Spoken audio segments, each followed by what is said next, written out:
Oh, shoot. I overslept. Oh, I think I have an episode of a high five. I got it. Oh, boy. I'm sound asleep there. Oh, it's our sleep episode. High five fitness, sleep. Sleep and recovery is an important part of fitness, something we often don't get enough of. With me on this episode is a sleep expert, Sina. Sina, is it important for me to get enough sleep? And what is enough sleep? Welcome to High Five Fitness. Thank you very much. Glad to be here. Is it important? Only if you care about muscle repair, memory consolidation, emotional regulation, creativity, anything like that, and immune system perhaps, then it's probably pretty important. Well, let's start off at the beginning. What is enough sleep for a person? So most adults need between 7 to 9 hours of sleep. Some people need more, some people need less, but about 98% of people will fall in that 7 to 9 hour range. Well, we have some fitness experts and they work out with us, but they're busy people. They don't have 7 to 9 hours to sleep. So a lot of viewers don't have 9 hours to sleep. What do you do? So there's two kind of big components with sleep. Everybody knows about the quantity. So everybody talks about how many hours of sleep they got. The other portion of it, which is equally as important, is the quality of the sleep. So if you have a maximum of 7 hours, I would still try to find time to get that, up toward the 8 or 9 hours. But if you absolutely can't, I would say let's make sure that the quality of sleep that you are getting is good. So can I get, how about 5 hours of good sleep? So this is a common sound sleep. So a lot of people, friends, family members, that's one of the most common things. They say, hey, Sina, if I get less sleep, I have more time during the day. Yeah. The response that I have for that, and sleep researchers would tell you, is that sleep has fought its way through the evolutionary process vehemently. So it's here for a reason. We're designed to spend about a third of our lives asleep. So you can try to whittle that down, but over the longer term, that might have consequences. Yeah, a third of our lives, that's a pretty big chunk of time. Yeah. How did you know so much about sleep? So about 12 years ago, I was lucky enough to get a sleep study, and it turned out that I had a mild sleep disorder. And what's a sleep study? So that's when you go, so if you suspect that there might be something going on with your sleep, or if your doctor suspects that there might be a problem, you go to a lab and you stay overnight, and they measure everything you can possibly measure about your sleep. So what did they find? So in my case, I had a mild case of sleep apnea, and that's one of the over 80 sleep disorders that exist. And it was the first and only time I was diagnosed with anything. So I was like, what do you mean? What's apnea? So I went and researched the heck out of it, and that started my journey into the sleep world. So I think let's break it down. We've got a lot of viewers out there we've got a couple categories. We've got a lot of people that are looking to get healthier and fitter, and then we also have the athletes that are looking to compete better and are already at a very high level. What would you recommend for both of those groups of people? So I'll start with the athletes. There's some great studies done out of Stanford where you might have heard about these. They took the basketball team and they split them. It's really cool. They split them into two groups, and one of them they gave a shorter amount of sleep, and the other one they made them stay in bed for 10 hours. And then they measured their shooting accuracy, and the ones that got more sleep, they improved their shooting accuracy by 10%. So 10% might not sound like a lot, but with a coach. Oh, yeah, when you're in a competitive game, 10% is huge. Yeah, so that's the basketball team. They also did studies on the football team, and there's lots of other stuff. It improves cardiovascular function by also around 10 or 11% to get, and that's just the quantity of sleep. So let's talk a minute about the competitive athlete, someone who's really training a lot. They do need recovery, but 7 hours of sleep enough? What do they need? So again, every individual is going to be different. Even if you're a competitive athlete, your body might require 9 hours. Some people need 10 hours. And there are ways to figure out how much your body requires. And how do you figure it out? So you need about 5 days where you don't have to wake up at a certain time. Well, that sounds like a vacation. Either on vacation or, pretty much that's the only time. So what you do is you go to bed whenever you're tired, and you make a note of it, and you do not set an alarm. Yeah. And you wake up, and then you make a note of the wake up time. And you do that after about 5 days, your body will kind of revert to what your body wants. I'm already going to guess, though, for a lot of people in the winter, you're going to sleep longer because the sun doesn't get up until, I mean, the days are longer. I'm sorry, the days are shorter, the nights are longer. So is it natural to sleep more in winter? That's a great question. I'm not sure that anybody has studied, are we supposed to sleep longer or less? But we do know that, our bodies and our brain responds to light very much. That's the strongest tool and cue that our body and brain has to know like when it's time to be alert. So before there was incandescent lighting or artificial lighting, people would go to bed when it was dark because there's nothing to do. Now we can look at our phones or computers or tablets and other devices. Let's get on that topic in a moment, but what else can competitive athletes do to improve their quality of sleep? Should I be warm milk at night? I mean, is there certain foods they should be having? Dark rooms or? So those are all in the category of what sleep professionals call sleep hygiene.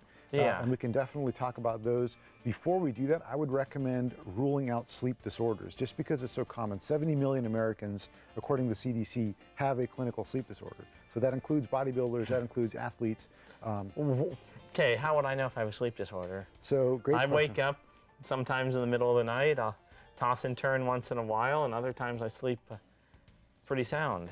So the golden rule is, do you feel refreshed when you wake up? If you are waking up and you're ready to go, everything's great, then you're probably getting quality sleep. If you have a sleep disorder, you're probably going to wake up feeling a little tired, and you'll probably be tired during the day. I did notice something a little strange, though. When I'm really getting ready for a comp, I'm training quite a few hours a day, and I'm on a restricted diet, I noticed you kind of get an adrenaline rush.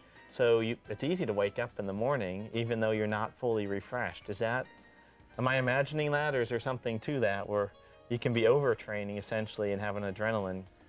There's definitely, I would say that's probably in the kind of the emotional and psychological component. So yeah, you got something on your mind that can cause you to wake up and be ready to go. It can also, if people have, projects at work or they got whatever going on, that's definitely a big aspect, and it's not surprising at all.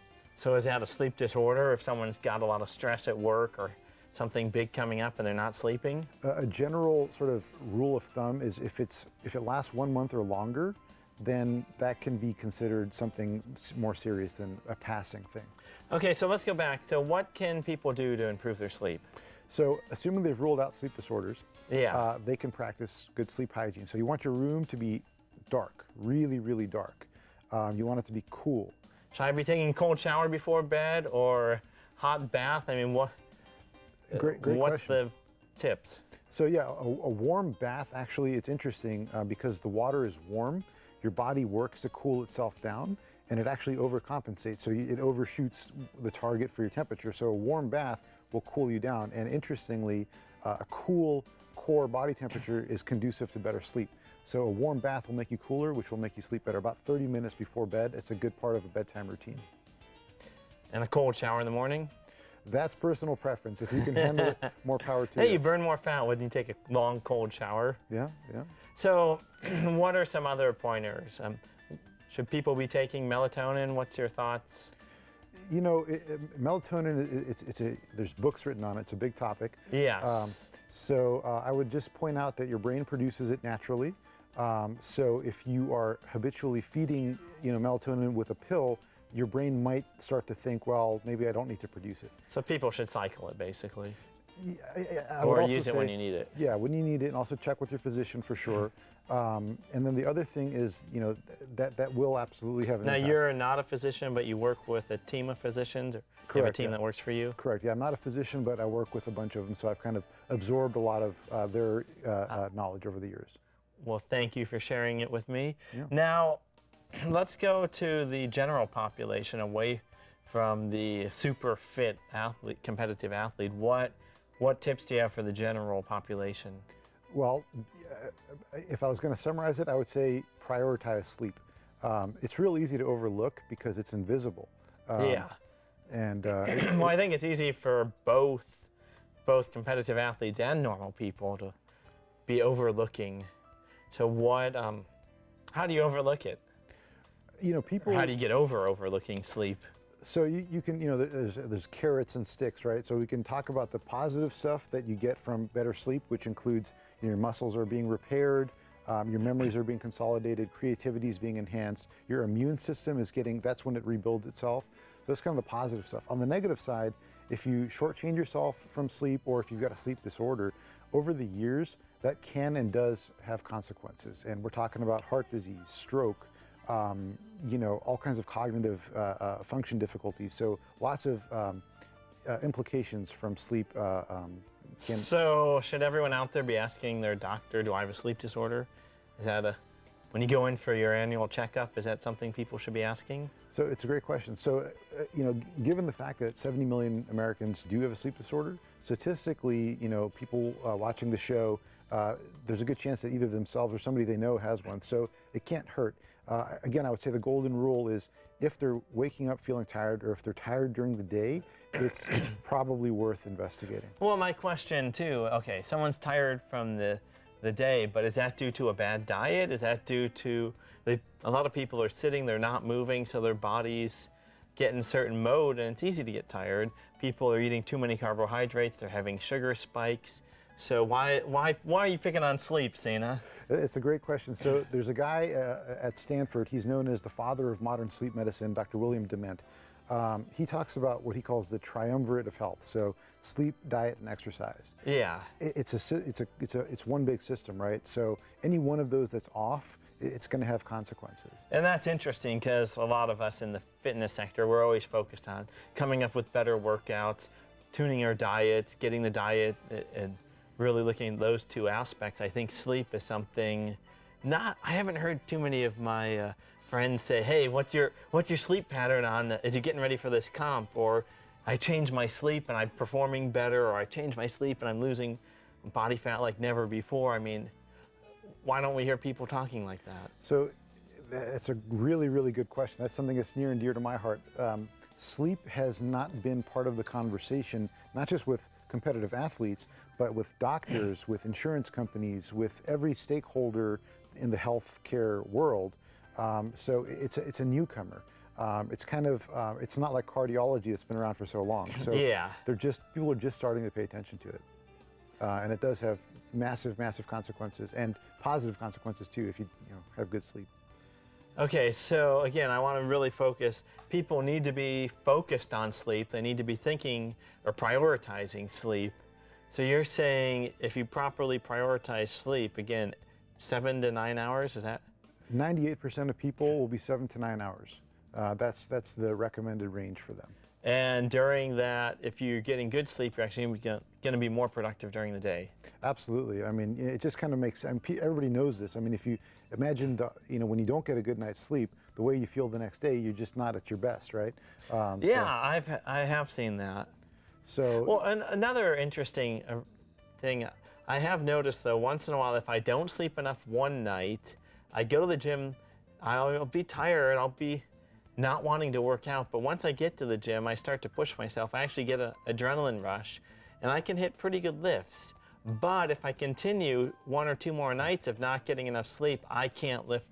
It just really falls apart. So is there a buffer where I can get away with it for 1 night, but not 3? Or something on that? So yeah, what we're talking about, it's called sleep debt. So when you don't sleep the amount of sleep that you need, you go into debt basically. And over the short term, you can pay that off, but over the long term, you probably can't. So what I'm going to do is I'm going to start taking 10 minutes every day and put it to the side. By the end of the year, I'll have a couple of weeks saved up.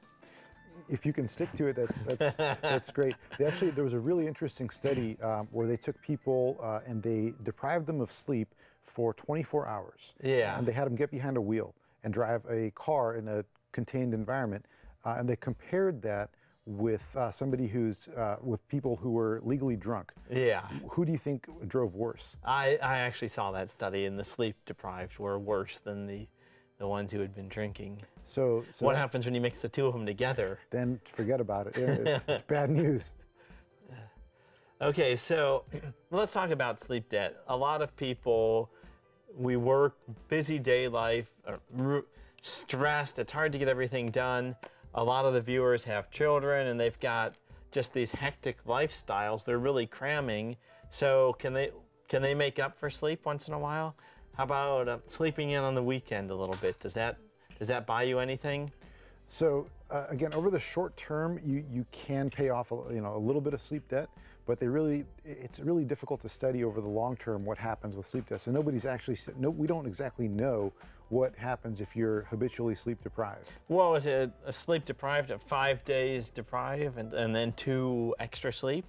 So one of the kind of principles of sleep hygiene is you want to go to bed at the same time and wake up at the same time 7 days a week.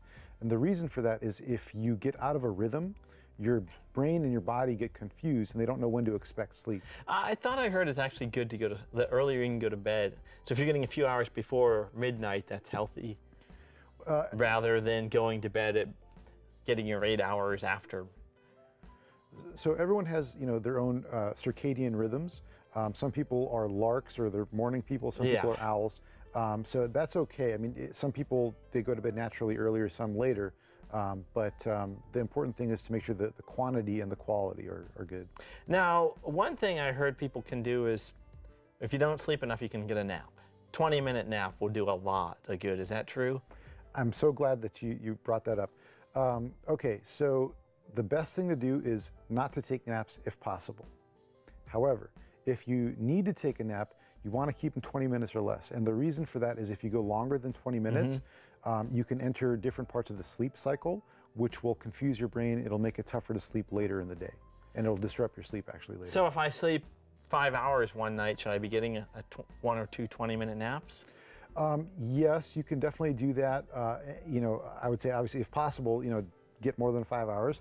But if you want to take a nap during the day, you can also time it with a circadian dip in the mid-afternoon that people usually have. So around 1, 2 o'clock, that would be a good time to take a nap. So can you promote to the different companies around there that all these companies should be promoting their employees to take naps? And maybe they should trim their hour expectations down so people can sleep more and be more productive? What do you think? Well, should we start a new initiative? Hey, great question. It's companies actually are starting to realize that, oh, wait a minute, so the way our people sleep affects how they perform at work. So it seems so simple, but it's just now starting to get attention in corporate boardrooms and decision makers. So people are actually, there's companies that have sleep pods and all kinds of stuff. So there are companies that are starting to wake up to sleep. Wake up to sleep. Interesting term of words there. Now, have you found, I want to go back to, are there certain foods people should be eating at night to help?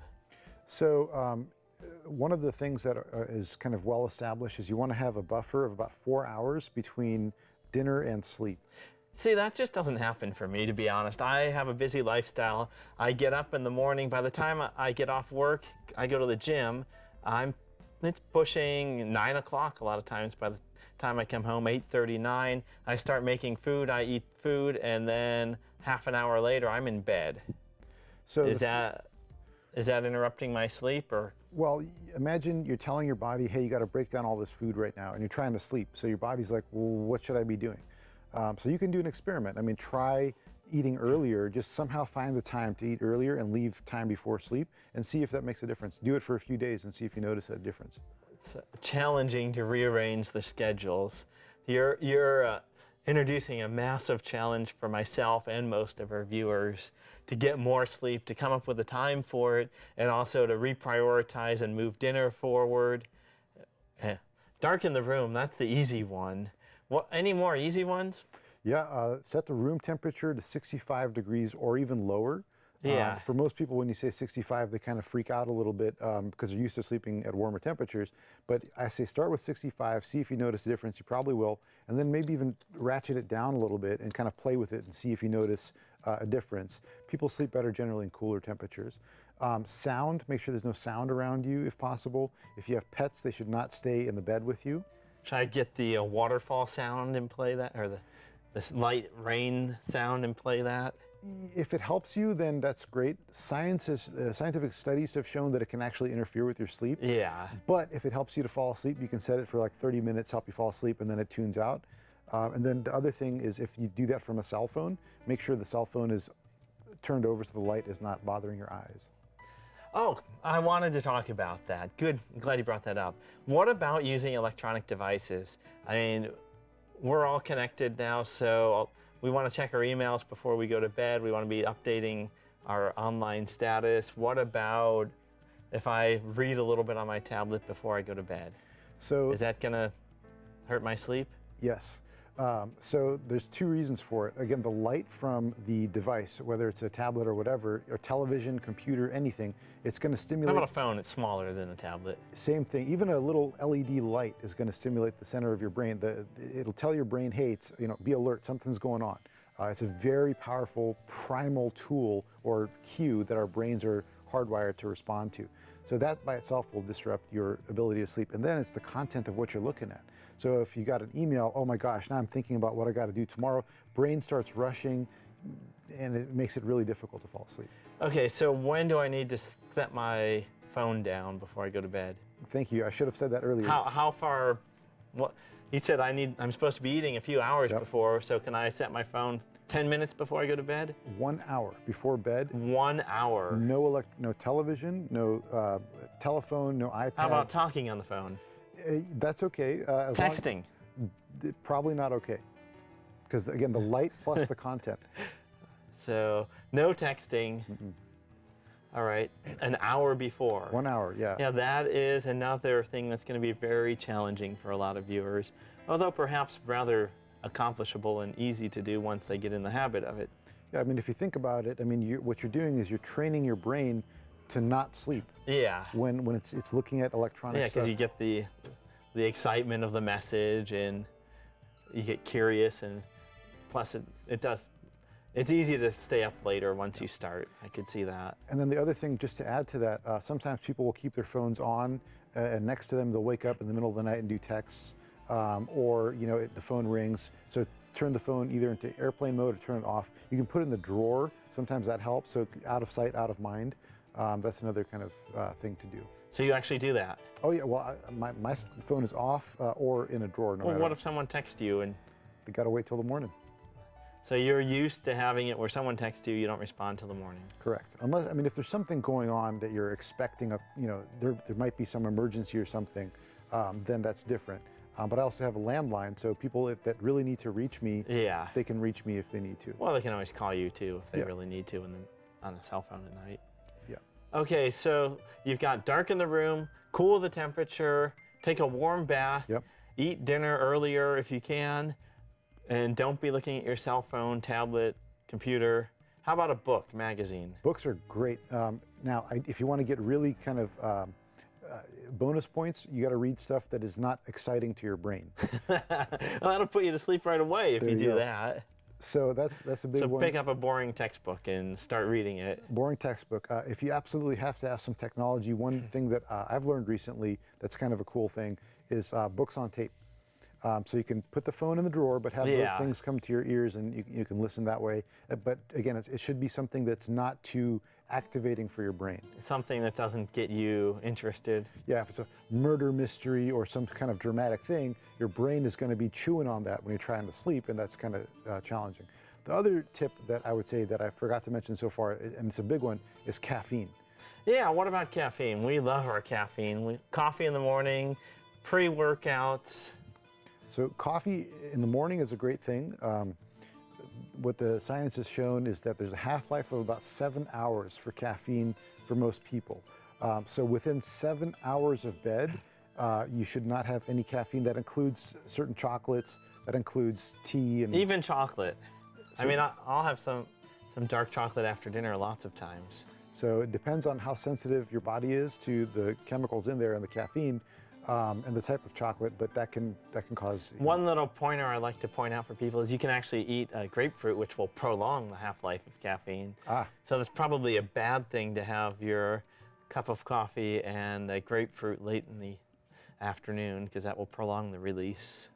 But okay, how much caffeine are we talking about too? So different people have different sensitivities. 1 or 2 cups is generally regarded as okay, but beyond that, you're starting to get into dangerous areas. So lower the caffeine, or if you take caffeine, take it earlier in the morning. Yep. And then cool the room down, quiet the room down, turn off electronics distractions. What about watching TV? Ooh, that's a big one. So if you can, actually remove the TV from your bedroom. If you have one in the bedroom. Yeah. For the same reasons that a cell phone or a tablet. Do you have many friends? I mean, come on, you're not on your TV. It's something, you know, it's you got to do it. I mean, if you're serious about your sleep, these are all things that have been tried and true. Now, for our athletes, again, what kind of benefits are there? Are they going to get an increase in GH? Okay, that's a big one. So I used to play football in college, so I'm familiar with sort of really hardcore athletes. Yeah. Human growth hormone is regulated during sleep. Matter of fact, it spikes around midnight. So if you want to maximize your human growth hormones naturally. So you do have to be asleep before midnight, like I was saying before. If you want the maximum GH, exactly, which will help people be leaner and fitter. Exactly, and also assuming that's consistent with your circadian rhythm. So if you're okay, so human growth hormone is regulated during sleep. So you want to make sure you have uninterrupted sleep. We are winding down here. Are there any excellent resources out there where people can take a look? Any nonprofit things you recommend people to read on? National Sleep Foundation is a great starting point, and Harvard Medical School also has a sleep educational website. So it should be proper sleep, diet, and then workout. And the three go together hand in hand. The way that we, obviously we're biased, but the way we think of it is wellness rests on sleep. So it's kind of the foundation for a house type of thing. Say that 10 times quick. It's kind of a mouthful, but if you unpack it, Well, we are out of time here. I want to thank you for coming on the show. I want to wish all of our viewers out there a good night and sweet dreams. Be sure to turn that TV off a little early. Finish watching this show an hour before you go to bed. Have that warm bath and then go to your cool room. Tuck in, enjoy the sleep, and get up in the morning and start your fitness program. Thanks again for watching. Go out there, get motivated, but remember, sleep too. Sweet dreams.